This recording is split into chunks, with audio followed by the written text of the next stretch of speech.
Ang unang karakter sa ating listahan na may kakayahang talunin si Meruem ay walang iba kundi si Gonfrix. Kayang talunin ni Gon ang hari ng mga langgam hindi dahil siya ang bida ng serye, kundi dahil nagtataglay talaga siya ng pambihirang lakas. Matatandaan na noong sumugod sila sa kastilyo ng mga Chimera Ants, itinuturing na agad ng mga Royal Guards na malaking banta ang ating bida sa buhay ng hari. Ito ang dahilan kaya noong nagkaharap sila muli ni Pitu, sinabi ng Royal Guard sa kanyang isipan na kailangan niyang paslangin si Gon, kahit anuman ang maging kabayaran para sa kapakanan ng hari. Bukod dito, noong nalaman din ni Pitu kung gaano katalino si Gon, sinabi ng Royal Guard na kailangan niyang ilagay sa panganib ang sarili niyang buhay dahil maaaring ang pangil ng ating bida ay umabot sa lalamunan ng hari. Nangangahulugan ito na ang abilidad ni Gon ay kayang makasakit sa hari o maging banta sa buhay ni Meruem. Hindi lamang si Pitu ang nakapansin nito, maging ang tusong Royal Guard na si Puff ay sinabi rin na si Gon ay isang malaking panganib para sa kanila. Dahil ayon kay Puff, ang ating bida ang may pinakamalalim na dahilan sa pagsugod sa kastilyo kumpara sa iba pang non-users na parte ng misyon. Ang pagiging banta ni Gon sa buhay ng hari ay inamin ng mga Royal Guards. Kahit paman, hindi pa ipinapakita ni Gon ang kanyang pinakamalakas na kakayahan na walang iba kundi ang kanyang adult form. Matapos dumikha ni Gon ng panata, nagawa niyang magamit ang lahat ng lakas na tataglayin niya pa lamang sa inaharap. Nagdulot ito para lumaki ang kanyang katawan at magkaroon siya ng nag-uumapaw na kapangyarihan. Ang lakas ni Gon sa anyong ito ay lubhang kinatakutan ni Pitu. Hindi lamang dahil sa sobra-sobra ito para patayin siya, kundi pati na rin dahil sa kapantay na ito ng lakas na meron si Meruem. Sa madaling salita, alam ni Pitu na manganganib ang buhay ng kanilang hari kapag nakatagpo nito si Gon. Patunay dito ang kanyang pagkataranta noong biglang naglaho ang ating bida sa kanyang harapan dahil inakala ni Pitu na pupuntahan ni Gon si Meruem. Kahit ang totoo ay ihahatid lamang ng ating bida ang Royal Guard patungo sa kanyang kamatayan. Ang paniniwala ng mga Royal Guard sa pagiging malaking banta ni Gon para sa kanilang hari, ang pagkakaroon ng ating bida ng kapangyarihang kapantay ng meron si Meruem, at ang pagdurog ni Gon ng walang hirap kay Pitu ang pinakapruweba na kaya niya talagang talunin ng hari ng mga langgam. Pero ibang usapan na kung kakalabanin ni Gon si Meruem matapos itong buhayin muli ng kanyang mga Royal Guards. Number 2. Killua. Ang pinakarason kung bakit napasama sa ating listahan si Killua ay dahil sa tinatago niyang kakayahan. At ito ay ang pag-uutos sa isa sa pinakamakapangyarihang karakter sa istorya na si Nanika. Kung ating matatandaan, ang nilalang na nakikihati sa katawan ni Aloka ay may kapangyarihang tupadin ng mga kahilingan na hinihingi sa kanya. Pero bago niya ito magawa, kinakailangan muna nilang sundin ng 3 utos o pagbigyan ng 3 kagustuhan ni Aloka na minsan ay humihingi ng mga komplikadong bagay kagaya ng gulugod, atay o utak. Ang kung sino mang tao na tatanggi kay Aloka ng 4 na beses ay mamamatay kasama ng iba pang tao na konektado sa pangunahing biktima. Kadalasang matindi ang hinihinging kabayaran ni Aloka at Nanika para sa isang kahilingan, pero para kay Killua, hindi ito problema. Sapagkat kayang-kaya niyang utusan si Nanika nang hindi nagbibigay ng kahit na anong kapalit. Kahit pa ang utos niya ay ang hindi na pagpapakita ni Nanika sa katawan ng kanyang kapatid na si Aloka. Ito ang dahilan kaya si Killua ang nakapasok sa ating listahan dahil lumalabas na mas dominante ang ating bida kumpara sa makapangyarihang nilalang. Sa oras na inutos ng ating bida kay Nanika ang kamatayan ni Meruem, siguradong matatapos ito ng nilalang ng walang hirap.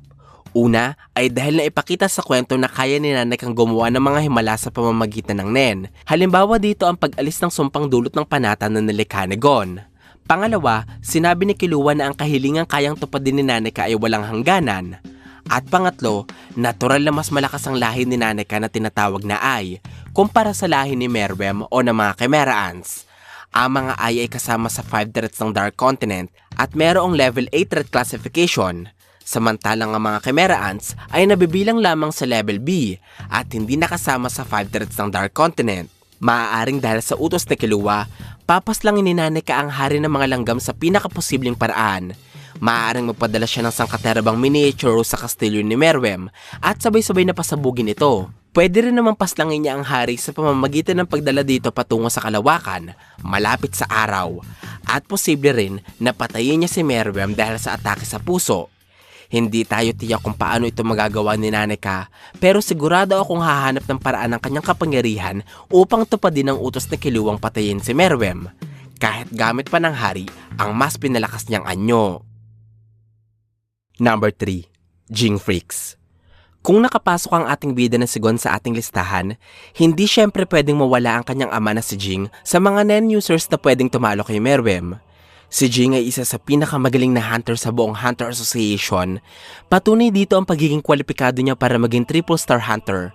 Pagiging kabilang niya sa 12 Zodiacs o ang grupong binubuo ng mga dekalibreng Nen users sa istorya at ang kasikatan niya sa buong Hunter Association dahil sa kanyang galing sa paggamit ng Nen.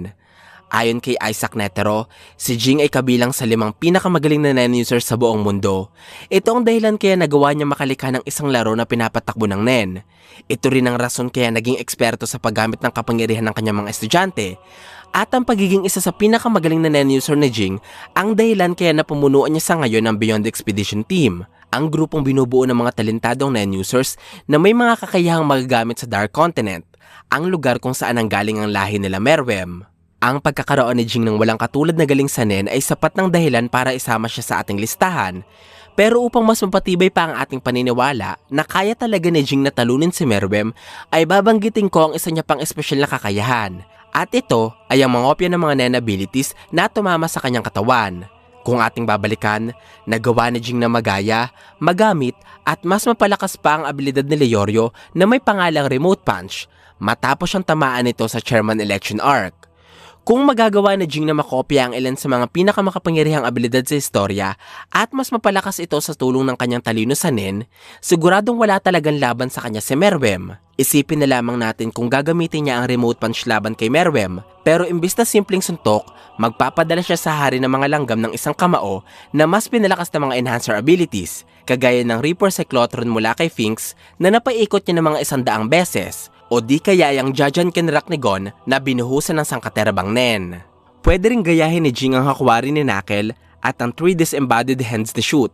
Isa itong napakagandang kombinasyon sapagkat gamit ang suntok ng 3 kamay ni Jing, mapapautang niya agad si Meruem ng sangkaterabang aura hanggang sa hindi na ito makabawi at tuluyang mabankrupt ni Hakuwari. Magresulta upang mawala ng kakayahan ng hari na gumamit ng Nen.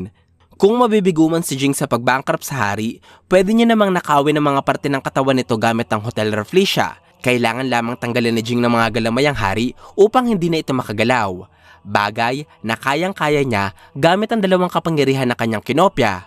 Higit pa sa mga ito, isipin na lamang natin ang mga posibleng mangyari kapag napagtagumpayan ni Jing na magaya ang Godspeed ni Killua, na magbibigay sa kanya ng napakabilis na pagkilos at ang Scream ni Nov na magkakaloob sa kanya ng kakayahang pumutol ng mga parte ng katawan gamit ang portal. Sigurado na dahil sa lakas ng Nen ni Jing, magagawa niyang pera-perasuhin ang katawan ni Meruem at paslangin ito ng mabilisan.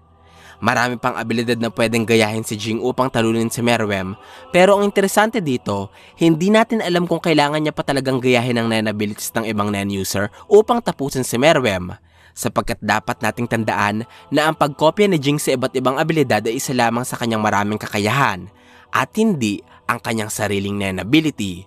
Sa makatuwid, kung napakalakas na ni Jing habang umaasa sa abilidad ng iba, paano pa kaya kung gamitin niya ang kanyang mismong Nen ability para talunin ang hari ng mga langgam? Number 4. Beyond Netero. Kung hindi niyo pa kilala ang taong ito, naiintindihan ko. Dahil si Beyond ay naipapakita pa lamang sa manga. Siya ang anak ni Isaac Netero, ang Nen user na lumaban kay Meruem noon. Si Beyond ay hindi pa nagpapamalas ng kahit na anong abilidad sa serye, pero sigurado ako na kayang-kaya niya si Meruem. Nasabi ko ito dahil si Beyond lang naman ay isa sa kakaunting tao na nakapunta sa Dark Continent at nakabalik ng buhay sa ligtas na mundo nang hindi kakikitaan ng kahit na anong pinsala sa katawan o sa isipan. Iba ito sa sinapit ng halos lahat ng mga Nen user na sumubok maglakbay sa mapanganib na kontinente. Sapagkat ang iba sa kanila ay napaslang ng 5 threats ng Dark Continent o di kaya ay nakabalik nga ng buhay pero wala na sa tamang pag-iisip. Sa katunayan, sa lahat ng 149 na naitalang ekspedisyon patungong Dark Continent, ang misyon lamang na pinamunuan ni Beyond ang pinakamalapit sa pagtatagumpay. Ito ay matapos nilang makuha ang isa sa 5 natatanging yaman ng kontinente na tinatawag bilang Alchemy Plant Metalion. Sa kasamaang palad, natuyo ang halaman ng maligawang grupo nila Beyond pabalik at matapos dapuan ng karamihan sa kanila ng sakit na may pangalang Zobayi Disease, ang isa sa 5 banta ng Dark Continent. Hindi natapos ang kagustuhan ni Beyond sa pagpunta sa Dark Continent sapagkat sa loob ng maraming taon, naghanap siya ng mga perpektong tao na nagtataglay ng mga maaasahang abilidad na magagamit nila sa Dark Continent. Isa na sa mga taong ito ang Triple Star Hunter, ang dating miyembro ng Zodiacs at ang ika-13 chairman ng Hunter Association na si Paraston Hill. Pinili rin ni Jing na sa grupo ni Beyond sumama patungong Dark Continent dahil maaaring nagtitiwala siya sa kaalaman ng malalakbay sa mapanganib na kontinente. At higit sa lahat, si Beyond lamang ang kaisa-isang tao na nagawang makapag-umpisa ng malawakang paglalakbay patungong Dark Continent. Isang aksyong hindi nagawa ng kahit na sino sa loob ng 200 taon. Ang Dark Continent ay punong-puno ng mga nakakatakot na halimaw na mas malakas pa kay Meruem.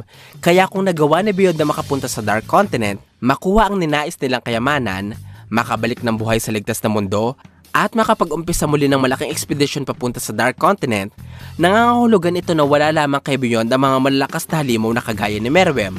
At siguradong kung nagkaharap sila, maaaring maipakita niya ang lakas na meron ng kanyang ama na si Isaac Netero noong ito ay mas bata pa, upang paslangin ang hari ng mga langgam. Number 5. Komugi. Ang bulagatang sipuning batang ito ang pinakamahina sa 5 nen-user na nasa ating listahan. Ganun pa man, sa kanilang lahat, si Komugi lamang ang tanging nen-user sa serye na nagawang matalo si Meruem hindi lamang isa kundi napakaraming beses pa. Naging posible ito sa tulong ng Gungi, isang board game kung saan naging kampiyon si Komugi sa buong mundo.